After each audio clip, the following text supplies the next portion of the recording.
Welcome back. Jafar express पर हमला करने वाले दहशतगर्द अफगानिस्तान में हैंडलर से राब्ते में थे।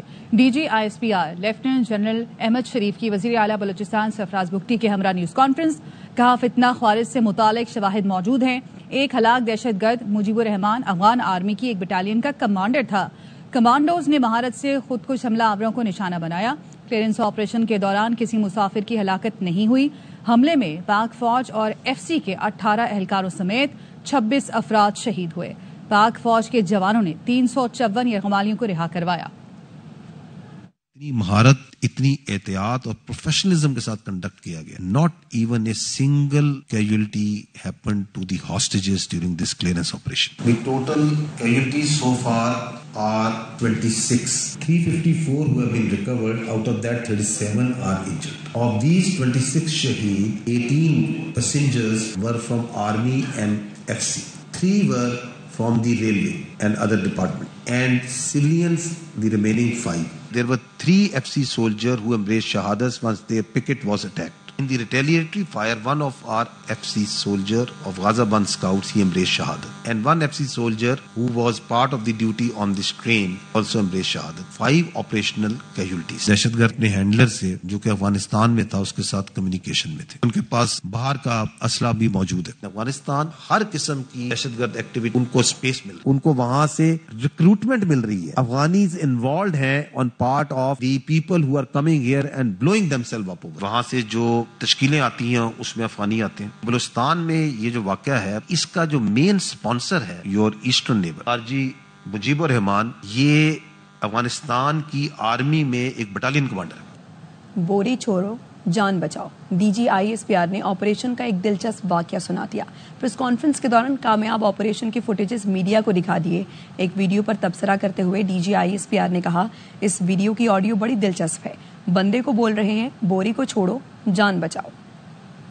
ये जो बच्चे वहां से जो मुसाफिर निकल रहे हैं, ये ट्रेन से, वहां से जो ट्रुप्स हैं उनको सेफ्टी के अंदर की साइड पे लेके जा रहे हैं। वो चेक करते हैं कि अगर इनमें से किसी का कोई मिक्स ना हो जाए दरमियान में कोई टेररिस्ट, तो आप देख रहे हैं कि उनको चेक भी कर रहे हैं कि किसी ने कोई बेल्ट तो नहीं पहनी हुई या कोई ऐसी चीज तो नहीं है।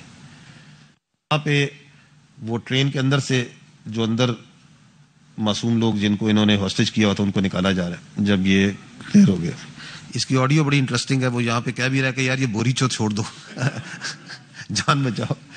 इनको अभी आगे जो उनसे साथियों को इनको आगे की तरफ भिजवा रहे हैं। मुख्तलिफ जगहों पे आपको लेटर हुए, कहीं पे डेड बॉडीज नजर भी आ रही हैं पड़ी हुई। धमाका हुआ तो इमरजेंसी ब्रेक से गाड़ी रोकी, फिर दहशतगर्द आ गए और उन्होंने कार्रवाई शुरू कर दी। जाफर एक्सप्रेस के ड्राइवर ने सब बता दिया। DG ISPR की प्रेस कॉन्फ्रेंस के दौरान चलाए गए वीडियो में रेलवे ड्राइवर ने बताया, पाक फौज ने बरवक्त कार्रवाई करके हमें बचाया। मुसाफिरों ने कहा, जैसे ही ट्रेन रुकी तो धमाके और फायरिंग शुरू हो गई। फिर कुछ देर बाद फौज ने ऑपरेशन शुरू कर दिया और हमें बाहिफाजत वहां से निकाला गया। टंकी वगैरह हमारी जो है इंजन की फ्यूल वाली जो है, और बाकी हमारे पीछे रेल भी टूटने की वजह से पीछे वाली 4 बोगियां भी ट्रेन हो गई। मैंने इमरजेंसी लगाई है, गाड़ी खड़ी हुई। उसके चंद लम्हे बाद जो है वो पहाड़ से मिलने वाले ये आए। पाक फौज ने बर वक्त पहुंच के ऑपरेशन किया और सक्सेसफुल ऑपरेशन था उनका। जैसे हमारा पनीर से निकले हमें डिपार्चर थोड़ा हुआ 10 मिनट का फासले पे, तो एक बहुत बड़ा बम ब्लास्ट हुआ था। जैसे बम ब्लास्ट, उसके बाद जो है फायरिंग वगैरह शुरू हुई, मजीद बम ब्लास्टिंग शुरू हुई। दरमियान में खुदकुश हम बम्बार भी रखा गया। FC, SSG और आर्मी की जो है ना बर वक्त कार्रवाई से हमारी जाने और सबकी जाने बच गई। ये फायरिंग हो गया सर, अल्लाह ने हिफाजत किया। फौजी लोगों का हिम्मत है, फिर भी FC वालों का हमको इधर तक ले आए। दिल्ली से हम मालगाड़ी में आए, FC वाले ने हमें रोजा भी खुलवाया है और बड़ी खिदमत की है। ट्रेन पे हादसा हुआ है, हम लोग फिर हमें वहाँ से FC वालों ने और पाक आर्मी वालों ने लेके यहाँ से भी पहुँचाया है। तो अभी भाई हमें पंजाब रवाना कर रहे हैं। दहशतगर्द शैतानी कुव्वतें हैं, पाकिस्तान तोड़ना चाहते हैं। वज़ीर आला बलूचिस्तान सरफराज बुख्ती कहते हैं, दहशतगर्दों को बलोच ना कहा। इस लड़ाई का बलोचियत या हुकूक से कोई ताल्लुक नहीं। अफगानिस्तान की सरजमीन तारीखी तौर पर हमारे खिलाफ इस्तेमाल की जा रही है। दुनिया को देखना पड़ेगा, ये सिर्फ हमारे लिए खतरा नहीं। बहसियत बलोच हम बड़े रवायतों के अमीन हैं। इन दहशतगर्दों ने उन तमाम रवायात को पामाल कर दिया, इनको बलोच ना कहा। इस लड़ाई का ना बलोचियत से कोई ताल्लुक है, ना राइट से कोई ताल्लुक है। प्योरली ये ईविल फोर्सेस हैं, टेररिस्ट हैं, जो खुदा न खास्ता पाकिस्तान को न सिर्फ डिस्टेबलाइज करना चाहते हैं जबकि पाकिस्तान को वायलेंस के जरिए तोड़ना चाहते हैं। तो इनको एज ए टेररिस्ट ही ये फैसला हुआ है, इनको ट्रीट किया जाएगा। अफगान सॉइल हमारे अगेंस्ट इस्तेमाल हो रही है, हिस्टोरिकली तो बहुत पहले से हो रही है। दुनिया को भी सोचना पड़ेगा कि ये threat is not only for Pakistan. वापस आएंगे एक ब्रेक के बाद, हमारे साथ रहिए। Welcome back.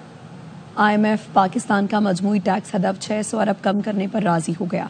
टैक्स हदफ में कमी से मिनी बजट के खदशात खत्म हो गए। IMF ने अमीरों पर टैक्स की छूट खत्म करने और बड़े जमींदारों पर ज़र इनकम टैक्स लगाने का मुतालबा किया। बैनुल अक़वामी मालियाती फ़ंड का कहना है बड़े सनतकारों को सुपर टैक्स देना होगा। वज़ीर ख़जाना ने यकीन दिलाया PIA और बिजली की तकसीमकार कंपनियों की निजकारी का अमल तेज़ किया जाएगा। हुकूमत सिंध ने मुलाजमतों के लिए जॉब पोर्टल का इफ्तिताह कर दिया। वज़ीर आला मुराद अली शाह ने कराची में तकरीब से खिताब में कहा कि पोर्टल के जरिए शहरियों को रोजगार के मौके मिलेंगे। नौकरी देने और लेने वाले पोर्टल पर रजिस्टर करें। सूबाई वजीर शर्जील मेमन ने कहा कि ऐप में पढ़े लिखे और हुनरमंद अफराद CV डाल सकते हैं।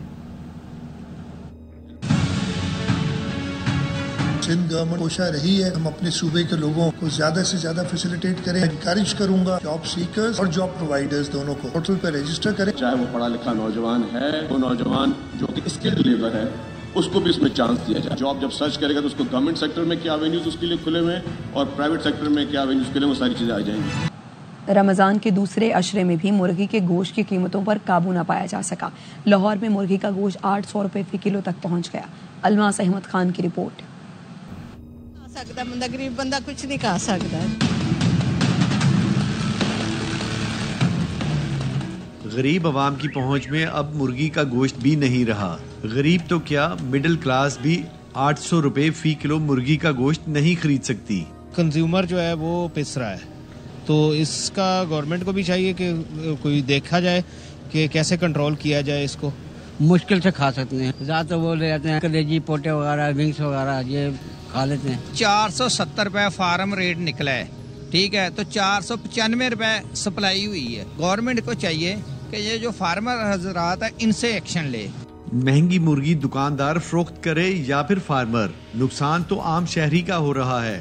वो अपने बच्चों को ब्रायलर मुर्गी का गोश्त भी नहीं खिला सकता। कैमरामैन अजहर बशीर के साथ Almas Ahmed Khan, ARY news Lahore. FIA ने मारूफ मॉडल नादिया हुसैन के खिलाफ कानूनी कार्रवाई का फैसला कर लिया। FIA ने कार्रवाई के लिए साइबर क्राइम विंग को दरख्वास्त दे दी, जिसमें बताया गया कि नादिया हुसैन ने डायरेक्टर FIA के खिलाफ रिश्वत तलबी का इल्जाम लगाया। सोशल मीडिया पर पोस्ट से एक रोज पहले नादिया हुसैन को हकायक के बारे में बताया गया था। उनको मालूम था कि उन्हें जालसाज ने जाली अफसर बनकर फोन किया। हकायक मालूम होने के बावजूद नादिया हुसैन ने पोस्ट की। पोस्ट को मुख्तलिफ सोशल मीडिया प्लेटफॉर्म्स पर वायरल किया गया। A lot of you have been waiting for my comment regarding the viral news of my husband being arrested by the FIA in the Al Falah Securities fraud case. It is true that my husband is in FIA custody as of right now, only for investigation.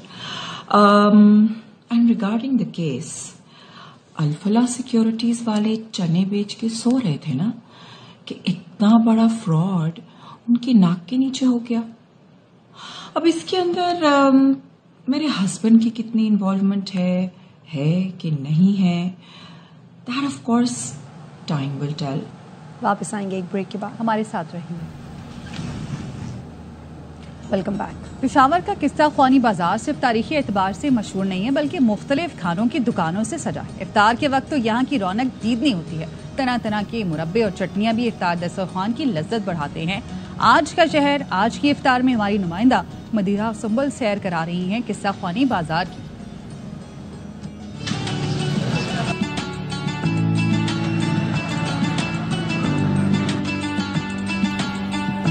इस वक्त हम पेशावर के तारीखी किस्सा खानी बाजार में मौजूद है। यहाँ की जो फूड स्ट्रीट है वो खानों के हवाले से भी अपनी तारीखी अहमियत रखती है। आप मेरे अकब में देख सकते हैं कि जैसे ही किस्सा खानी गेट के हम लोग एंटर होते हैं तो पहले जी चावल आते हैं जो पेशावर के मशहूर तारीखी मेवा चना चावल है।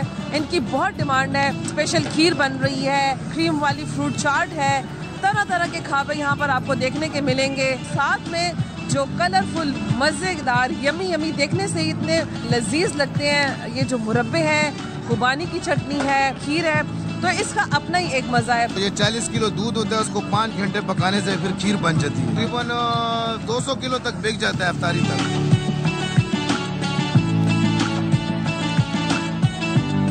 फिर सबसे मजे के नमकीन लजीज जो पेशावर का जो पहचान है, गोश्त वाला मेवा चना। ये जो मेवा चना वाले जो चावल हैं ये पेशावर पे अपनी तारीखी अहमियत रखते हैं। यहाँ पर हर चीज़ अवेलेबल है। फ्रेश जूसेस हैं, अंडे वाला शामी वाला बर्गर दस्तयाब है, आलू पकौड़े तले जा रहे हैं। हर चीज़ का स्टॉल यहाँ पर आपको किस्सा खानी बाजार में नजर आएगा और हर स्टॉल पे ही आपको रश भी नजर आएगी। चिकन फ्राई किया जा रहा है, गोश्त वाले पकौड़े बनाए जा रहे हैं, इन चीज़ों को सजाया गया है तो इनको देख कर ही खाने का दिल करता है। यहाँ पर शामी तले जा रहे हैं।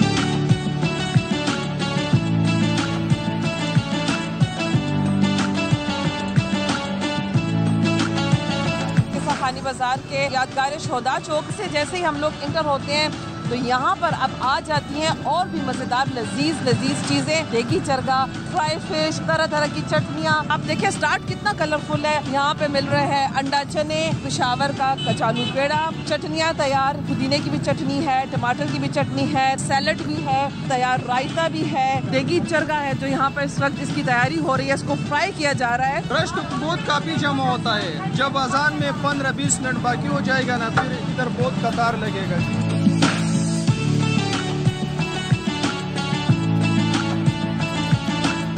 कबाब भी आपको नजर आएंगे। चपली कबाब है पेशावर के मशहूर। तैयार करने में 10 से 15 मिनट लगते हैं, इतना टाइम नहीं लगता और डिमांड तो पेशावर में इसकी बहुत ज्यादा है। यहाँ पर अब देखें अफगान कढ़ाई तैयार की जा रही है। तवे पर जो है ये फिश भी तैयार की जा रही है। फॉइल पेपर में रैप हुई हुई जूसी और स्मूथ एंड सॉफ्ट चाम्पे जो है वो खाने में इंतहाई मजेदार लगती हैं। चाम को बनाने में काफ़ी टाइम लगता है। पहले इसको मसाले देके रेविनेट किया जाता है, फ्राई किया जाता है, फिर उसके बाद इसको स्टीम किया जाता है। तो इसकी डिमांड बहुत ज़्यादा है, लोगों चटपटा चीज़ मांगते हैं।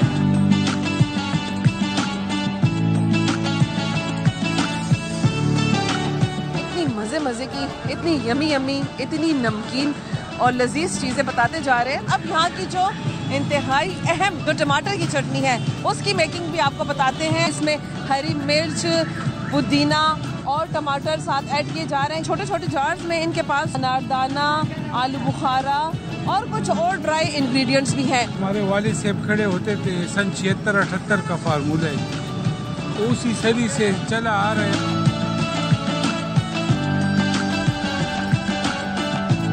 ये था किस्सा खानी बाजार का टूर जो हमने आप लोगों को आज करवाया।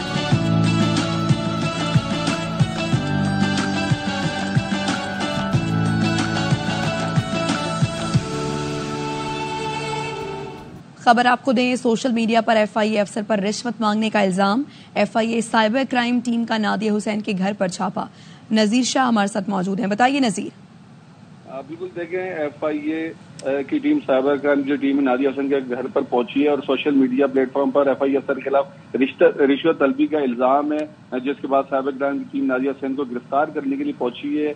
और हमारी एफआईए हुकाम से बात हुई, उनका कहना है कि एफआईए ने नादिया हुसैन के शौहर को फ्रॉड केस में गिरफ्तार किया था, जिसमें अल-फलाह सिक्योरिटीज के 54 करोड़ रुपए का फ्रॉड हुआ था और 1 अरब 20 करोड़ का जो कंपनी उसको नुकसान पहुंचाया गया था। जिस पर जब टीम ने उनको गिरफ्तार किया तो नादिया हुसैन की जानिब से एक सोशल मीडिया के प्लेटफॉर्म इंस्टाग्राम पर एक वीडियो अपलोड की गई कुछ दिन बाद, जिसमें कहा गया कि मुझसे एफआईए के अफसर ने रिश्वत तलब की है शौहर की जमानत के लिए। और इस बयान से एक रोज पहले नादिया हुसैन से एफआईए अफसरान की बात भी हुई थी, जिस पर एफआईए अफसरान ने उसको बताया भी कि ये जिसने आपको एफआईए नजीर, एफआईए की टीम अभी नादिया के घर पर है, उनको गिरफ्तार किया जा रहा है? बिल्कुल, एफआईए की टीम इस वक्त नादिया हुसैन के घर के बाहर मौजूद है और पीका एक्ट के तहत नादिया हुसैन के खिलाफ गुज़श्ता रोज FIA के AD की जानिब से साहिब किराम में दरख्वास्त दी गई थी कि किस तरीके से नादिया हुसैन ने FIA के अफसर के खिलाफ हज़रत सराय की जो रिश्वत तलबी का झूठा इल्जाम लगाया, जिससे FIA की साख को नुकसान पहुंचा है।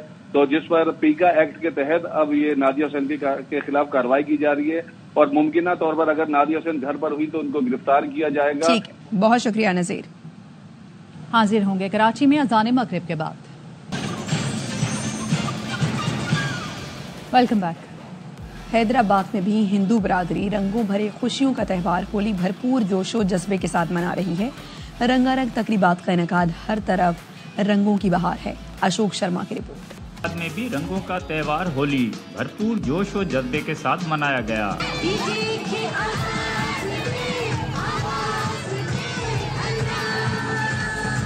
होली का एक्सपीरियंस बहुत अच्छा था, यहाँ बहुत मजा आया, सब लोग साथ हुए, खाना भी अच्छा था एंड बस बहुत मजा आया। हम यहाँ पे कलर लगाए, अपने फ्रेंड्स को कलर लगाए, इन्होंने कलर वगैरह भी प्रोवाइड किया है और खाना वगैरह भी प्रोवाइड किया है। बहुत मजा आ रहा है, अच्छा सिस्टम है। ये एक मतलब क्या बुराई के ऊपर जीत का इवेंट है और इसको खुशी से ही मनाते हैं, रंग लगाते हैं एक दूसरे को, बहुत एंजॉय करते हैं। यहाँ पे हमारा शुरू से ही फेस्टिवल होता है। खुशियों भरे त्योहार पर जहाँ बच्चों ने पिचकारियाँ मारी तो नौजवान भी भंगड़े डालते दिखाई दिए। खवातीन ने जब गीतों पर रक्स करते हुए सहेलियों पर रंग उछाले तो हर तरफ रंगों की बहार नजर आई। होली के मौके पर हिंदू बिरादरी ने एक दूसरे को रंग लगाकर न सिर्फ बुराई पर अच्छाई की जीत की याद को ताज़ा किया है, बल्कि इन रंगों के जरिए मुआशरे में अमन, खुशी, रवादारी और मोहब्बत का पैगाम भी आम किया है।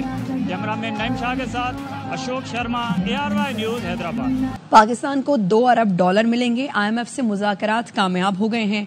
मुआशी और इक्तसादी बहाली पर IMF मुतमईन हो गया है। हुकूमत को ग्रीन सिग्नल दे दिया गया है। बात करेंगे शुएब निज़ामी हमारे साथ मौजूद हैं। बताइए शुएब।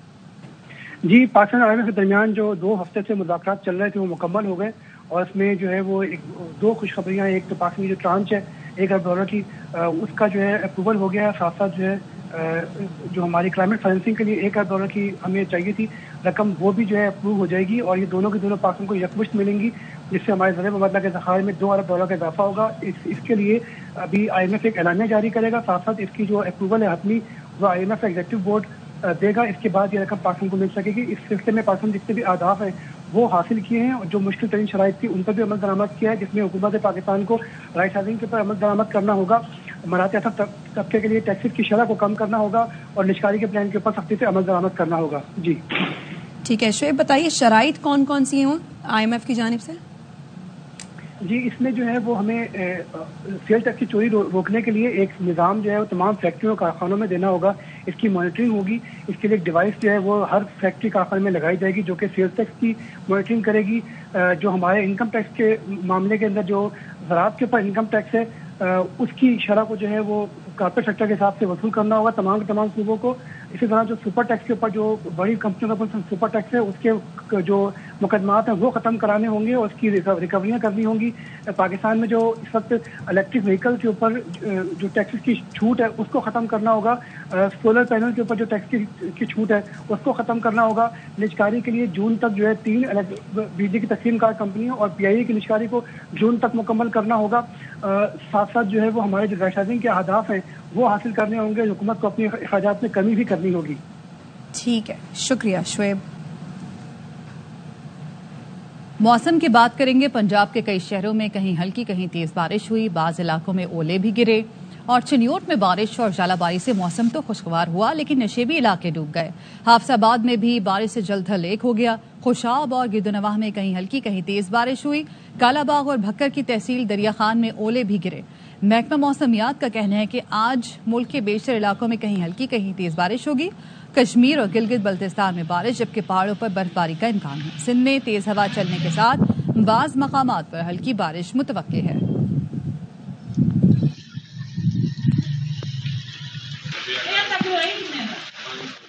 इसके साथ ही न्यूज़ बुलेटिन से फिल वक्त इतना। देखते रहिए ARY न्यूज़।